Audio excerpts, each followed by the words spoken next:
Hi, my name is Aaron Tompkins. I'm a toy developer. I'm a toy designer, inventor, packaging, and illustration. I got into the toy business in the late 80s. At that time, we used to go to flea markets and garage sales to pick up all different types of old vintage toys. From action figures, to girls' play sets, to Barbie concepts, to videos for Power Rangers, sizzle videos, pitch videos. I got into collecting toys in the 80s. I was late in high school, and we used to drive around to garage sales and flea markets and pick up old toys for like 10 cents each, $1 each, old Star Wars toys or G.I. Joes or superheroes. And at that time, not many people were collecting toys. There wasn't an eBay. There wasn't people talking about, vintage toys or whatnot. So we were able to accumulate a lot of stuff at that time. And that's primarily how I got into designing toys, because I accumulated this huge library of vintage stuff, and we would look for weird things and things I never saw before. And those type of things led me into becoming a toy designer later on in life. In this case, we have a bunch of oddities, a bunch of one-offs and weird pieces from the 60s and the 70s, things I've acquired through digging in garage sales and what most likely, probably during the 80s and the 90s. In the front here, you can see some Colorform aliens. Those are pretty rare. They came out in the late 60s. They're made by Colorforms during the major Matt Mason time period, and these were aliens from that time period. I got a human skull up here. This is a real human skull. Somebody told me it was from India, a woman's skull. I keep that here to remind me of my own immortality. And I got a little segment of everything. I got an Oscar Goldman in here. I got different miscellaneous TV shows, from the Dukes of Hazzard to Star Wars to cereal premiums. A lot of 12-inch figures.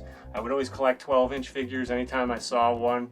Pre-1989 or 70s, I'd pick up a 12-inch figure at a garage sale. Vehicles, weird 70s vehicles. I'm really into stuff from the, like hot rods and muscle cars from the 70s. At that time, all the toy companies were making muscle cars. You won't see that in the current day, but I'm really inspired by a lot of those designs and materials.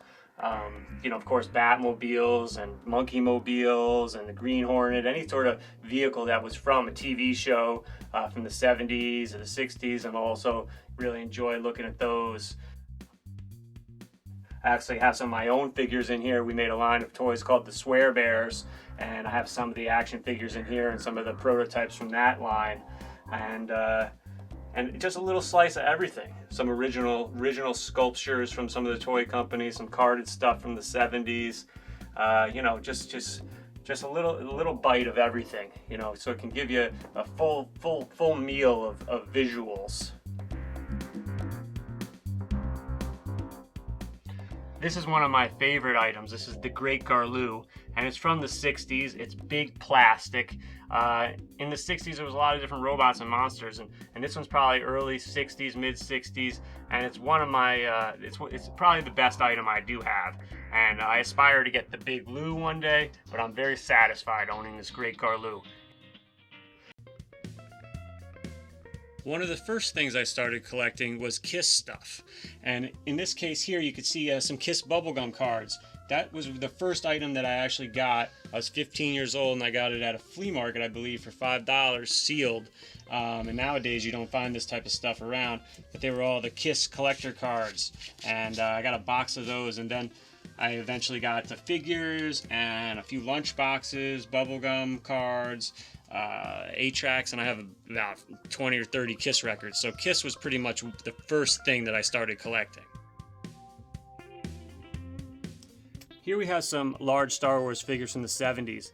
I picked up most of these at garage sales or at flea markets, in the late 80s for like $5 or $10, but these are the creme de la creme of large Star Wars figures, and of course the Boba Fett and the IG-88 are the rarest ones. I wish I had them in the box, but I'm thankful to have them loose. In this case, you could see some of the Kenner aliens. These came out when the Alien movie came out in '79. They originally had a dome head and inner teeth. At one time I had 4 of these, but at this moment I have 2. And in front of him you can see the original Dr. Evil from the late 60s. That's from the Captain Action line. Behind me we have some Shogun Warriors and miscellaneous items. I call this my black light shelf. At night I'll turn off all the other lights and everything here will react to the black light. And you can see some Shogun Warriors up here. I got 4 or 5 different dudes. These came out in the late 70s in the USA. They used to shoot projectiles. A lot of kids from the 70s remember these. These were about as big a toy as you could get in the late 70s.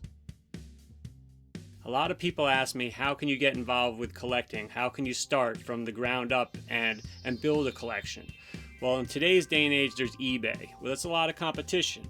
My advice is to, in your area, look through the paper and the internet and find church rummage sales, like Jewish rummage sales, neighborhood flea markets where the whole town has a flea market, and be bright and early, because there's a lot of vendors out there. There's a lot of people out there that focus on this type of material to pay their bills. So if you want to be early, you know, the early bird catches the worm, you know.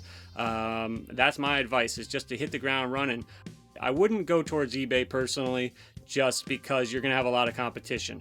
If you go to these flea markets or you ask people personally if they have items, maybe an older uncle or a grandfather, maybe there's some stuff in the attic.